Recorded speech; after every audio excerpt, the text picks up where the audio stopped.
নমস্কাৰ বন্ধুসকল, প্ৰজ্ঞান ইউনিভাৰ্চেলত আপোনালোকক সকলোকে স্বাগতম জনাইছোঁ। বন্ধুসকল, আজি আমি এটা সময়ৰ কথা কওঁ, যিটোৰ কথা উল্লেখ কৰিলে আটাইতকৈ সাহসী মানুহ কঁপি উঠে। হয়, শনিৰ সদেহতী।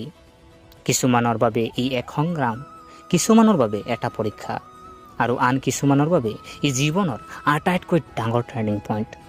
কিন্তু প্ৰশ্নটো হ'ল এইটো যে সঁচাকৈ সদেহতীয়ে কেৱল দুখ কষ্টহে আনে নেকি? শনিয়ে কেৱল শাস্তি দিয়ে নেকি? আৰু সঠিক ব্যৱস্থাৰে সদেহতীৰ প্ৰভাৱ লাঘৱ কৰিব পৰা যাবনে? আজি এই ভিডিঅ'টোত আপুনি সকলো কথা বিতংভাৱে জানিবলৈ পাব।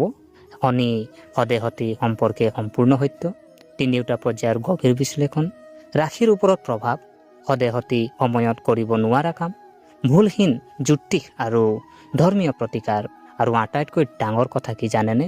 শনি কেনেকৈ বন্ধু বনাব পাৰি। গতিকে ভিডিঅ'টো শেষলৈকে নিশ্চয় চাব, কাৰণ শেষত মই এটা গোপন কথা প্ৰকাশ কৰিম, যিটো অতি কম সংখ্যক লোকেহে জানে।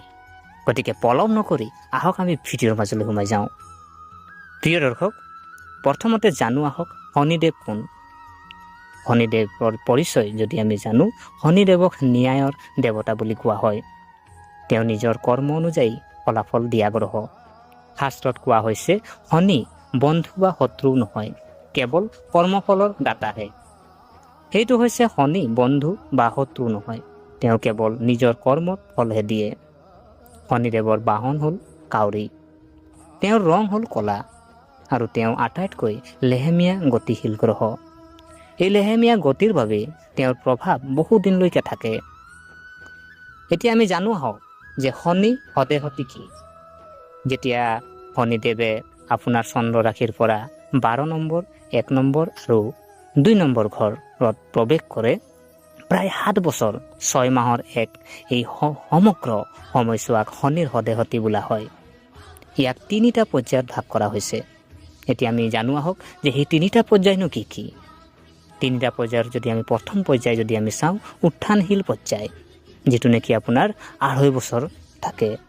আৰু এই পৰ্যায় আৰম্ভ হয় যেতিয়া শনি আপোনাৰ চন্দ্ৰ ৰাশিৰ আগত এটা ৰাশিত প্ৰৱেশ কৰে। এই পৰ্যায়ৰ প্ৰভাৱ আমি যদি চাওঁ, মানসিক অস্থিৰতা, অপ্ৰয়োজনীয় চিন্তা, ব্যয় বৃদ্ধি, টোপনিৰ অভাৱ, বিক্ষিপ্ততা। এই সময়ছোৱাত এজন ব্যক্তিয়ে বুজিব নোৱাৰে ক'ৰ পৰা আহি আছে বিপদ। এতিয়া আমি জানো আহক দ্বিতীয় পৰ্যায়। দ্বিতীয় পৰ্যায় যদি আমি চাওঁ, দ্বিতীয় পৰ্যায়টো হ'ল আপোনাৰ শীৰ্ষ পৰ্যায়। আৰু এই শীৰ্ষ পৰ্যায়ত আপোনাৰ টোটেল যদি আমি বছৰ যদি চাওঁ, 2.5 বছৰ। আৰু এইটোৱে আটাইতকৈ কঠিন আৰু নিৰ্ণায়ক পৰ্যায়। শনি পোনে পোনে আপোনাৰ চন্দ্ৰ ৰাশিত আছে। এই পৰ্যায়ত কেৰিয়াৰৰ ডাঙৰ পৰিৱৰ্তন, চাকৰি হেৰুৱা বা পদোন্নতি, সম্পৰ্কত পৰীক্ষা, স্বাস্থ্যজনিত সমস্যা, ইগ' ছিন্ন ভিন্ন হোৱা। এই সময় যেতিয়া শনিয়ে মানুহক বেকা কৰে বা সেইবোৰ বনাই দিয়ে। তৃতীয় পৰ্যায় যদি চোৱা হয়, ছেটিং পৰ্যায়। তৃতীয় পৰ্যায় ছেটিং পৰ্যায়, আৰু সেই ছেটিং পৰ্যায়ো আপোনাৰ কিমান বছৰ? 2.5 বছৰ থাকে। আৰু এই পৰ্যায়ত শনি চন্দ্ৰ ৰাশিৰ পৰা আন ৰাশিলৈ গতি কৰে। প্ৰভাৱ যদি চাওঁ, ক্ৰমান্বয়ে স্থিৰতা, শিকি অহা শিক্ষাৰ ফল, আত্মবিশ্বাসৰ উভতি অহা, জীৱনৰ এক নতুন পথ। এই পৰ্যায়ত প্ৰকাশ সদেহতী আপুনি কি শিকিলে। এতিয়া আমি জানো আহক যে আজি ৰাশিৰ ওপৰত সদেহতীৰ প্ৰভাৱ কিনো। আজি আমি প্ৰত্যেকটা ৰাশিৰ ওপৰত আমি চমু আজি আপোনালোকৰ প্ৰভাৱ আমি দাঙি ধৰিম, যে খং নিয়ন্ত্ৰণ কৰাটো প্ৰয়োজনীয়, কেৰিয়াৰৰ সংগ্ৰাম, আৰু হনুমানক আপোনাৰ পূজা কৰাৰ উপকাৰী। প্ৰিয় দৰ্শক, প্ৰথমতে জানো আহক, যিহেতু আপোনাৰ বৃষ ৰাশি। আজি আমি বৃষ ৰাশি যদি চোৱা হয়, টকা ব্লক কৰা হয়, সম্পৰ্ক পৰীক্ষা কৰা হয়, শনিদেৱক তেল দান কৰক। আজি যদি বৃষ ৰাশিত যদি শনি সদেহতী যদি লাগি আছে, তেতিয়াহ'লে আপুনি চাব আপোনাৰ টকা ব্লক হৈ থাকিব, আপোনাৰ সম্পৰ্ক আপোনাৰ পৰীক্ষা কৰিব, আৰু আপুনি পাৰিলে তেতিয়া কি কৰিব, আপুনি শনিদেৱক আপুনি তেল দান কৰক। ইয়াৰ পিছত যদি চোৱা হয় মিথুন ৰাশি, মানসিক চাপ, সিদ্ধান্ত গ্ৰহণৰ ক্ষেত্ৰত বিভ্ৰান্তি। আপুনি চাব মানসিক চাপ পৰিব আপোনাৰ প্ৰতি, আৰু আপোনাৰ সিদ্ধান্ত গ্ৰহণৰ ক্ষেত্ৰত আপোনাৰ বিভ্ৰান্তি আহিব পাৰে। আৰু গৰুৰ বাবে আপুনি কি কৰিব, আপুনি যিটো গাই গৰুক আপুনি সেউজীয়া খাদ্য খুৱাব। ইয়াৰ পিছত আমি ৰাশি যদি চোৱা হয় কৰ্কট ৰাশি। কৰ্কট ৰাশিক যদি আমি শনিৰ যদি হাদে সতি যদি কৰ্কট ৰাশিত যদি লাগি আছে, তেতিয়া আপুনি চাব আৱেগিক বিষ, পাৰিবাৰিক উত্তেজনা, আৰু আপুনি এনেকৈ যদি হয় তেতিয়া আপুনি কৰ্কট ৰাশিৰ বাবে আপুনি শিৱক আপুনি অভিষেক কৰক। ইয়াৰ পিছত আমি ৰাশি যদি চাওঁ সিংহ ৰাশি, আৰু সিংহ ৰাশি যদি চোৱা হয়, সিংহ ৰাশিৰ যদি চাৰেচতি যদি লাগি আছে, তেতিয়া আপুনি ইগ' ছিন্ন ভিন্ন হৈ পৰে, নেতৃত্বৰ পৰীক্ষা কৰা হয়, আৰু আপুনি পাৰিলে তেতিয়া সূৰ্য আৰু শনিৰ মাজত ভাৰসাম্য বজাই ৰাখক। ইয়াৰ পিছত আমি যদি চোৱা হয় কন্যা ৰাশি। কন্যা ৰাশি যদি চোৱা হয়, কন্যা ৰাশিত যদি শনিৰ হদে সতি যদি লাগি আছে, তেতিয়া আপুনি কঠোৰ পৰিশ্ৰমৰ পলম হয়। যিমান আপুনি পৰিশ্ৰম কৰিব, কঠোৰ পৰিশ্ৰম কৰিব, কিন্তু আপোনাৰ ৰিজাল্ট আপোনাৰ পলমকৈ পাব। স্বাস্থ্যৰ সতৰ্কতা, আপুনি কি কৰিব, আপুনি প্ৰতিকাৰ হিচাপে আপুনি শনি মন্ত্ৰ আপুনি তেতিয়া জপ কৰিব পাৰে। ইয়াৰ পিছত আমি যদি ৰাশি চাওঁ তুলা ৰাশি। তুলা ৰাশি যদি চোৱা হয়, শনি যোগ কৰক, সফলতাৰ বাবে যোগাসন, নিজৰ কৰ্ম শক্তিশালী কৰক। আজি আপোনাৰ যদি তুলা ৰাশিত পৰিছে, আপোনাৰ কি হ'ল, যোগাসন আপুনি কৰক, আপোনাৰ নিজৰ কৰ্মক আপুনি আৰু শক্তিশালী কৰক। ইয়াৰ পিছত আমি ৰাশি যদি চোৱা হয় বৃশ্চিক ৰাশি। পৰিৱৰ্তনৰ এটা সময়, জীৱনৰ দিশত পৰিৱৰ্তন, সংযম অতি প্ৰয়োজনীয়। ইয়াৰ পিছত আমি ৰাশি যদি চোৱা হয় ধনু ৰাশি। ভাগ্যৰ পৰীক্ষা, বৃহস্পতি যিহেতু শনি ভাৰসাম্য পৰোপকাৰ। ইয়াৰ পিছত আমি ৰাশি যদি চোৱা হয় মকৰ ৰাশি। মকৰ ৰাশিত যদি শনি চাৰে সতি যদি লাগি আছে, তেতিয়া আপুনি কি কৰিব, শনি নিজৰ ঘৰত বৃহৎ উত্থান, দায়িত্ব বৃদ্ধি। কুম্ভ ৰাশি যদি চাওঁ, যে শনিৰ কৃপা, সমাজত সন্মান, সেৱাৰ মনোভাৱ।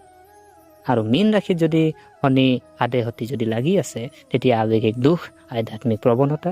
আপুনি কি কৰিব, বিষ্ণুক পূজা কৰক। প্ৰিয় দৰ্শক, হাদে সতিক কি কৰিব নালাগে। যদি হাদে সতি আপোনাৰ লাগি আছে, তেতিয়া আপুনি কি কৰিব নালাগে, মিছা কথা আৰু প্ৰতাৰণা, দুখীয়া আৰু শ্ৰমিকক অপমান কৰা, নিচা, বৃদ্ধৰ প্ৰতি অসন্মান, এলাহ, আনক প্ৰতাৰণা কৰা, এই সকলোবোৰ কথাই শনিক ভংগ কৰে।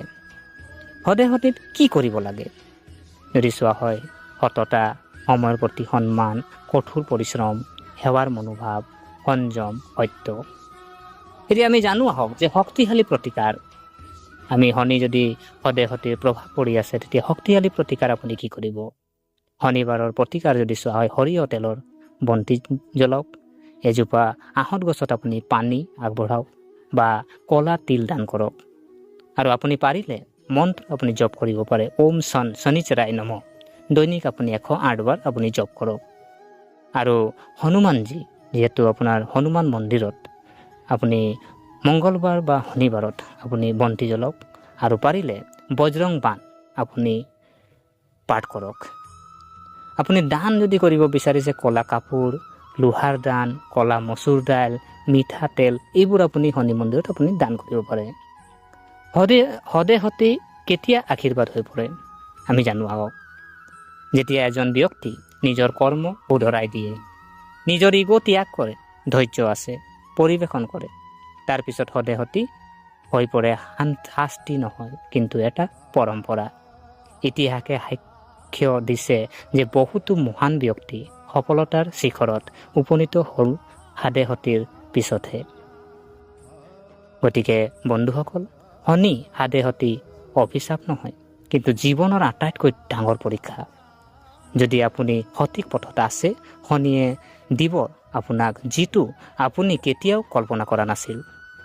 গতিকে প্ৰিয় দৰ্শক, এয়া আছিলে আজিৰ যি শনি হাদে সতিৰ ওপৰত আমি যিহেতু আলোচনা কৰিলোঁ। গতিকে আশা কৰিছোঁ আপোনালোকে ভিডিঅ'টো চাই ভাল পালে। যদি এই ভিডিঅ'ই আপোনাক কিঞ্চিত মানুহ লাভান্বিত কৰিলে, তেনেহ'লে ভিডিঅ'টো আপোনালোকে লাইক কৰিব, ভিডিঅ'টো আপোনালোকে শ্বেয়াৰ কৰিব, আৰু কমেণ্টত জয় শনিদেৱ আপোনালোকে কমেণ্ট কৰিব। আৰু আমাৰ চেনেলটো যদিহে আপোনালোকে ছাবস্ক্ৰাইব কৰা নাই, অনুগ্ৰহ কৰি ছাবস্ক্ৰাইব কৰি আমাক উৎসাহিত কৰিব বুলি আশা থাকিলে, পুনৰ লগ পোৱাৰ প্ৰতিশ্ৰুতিৰে আজিলৈ বিদায় মাগিলোঁ। ধন্যবাদ।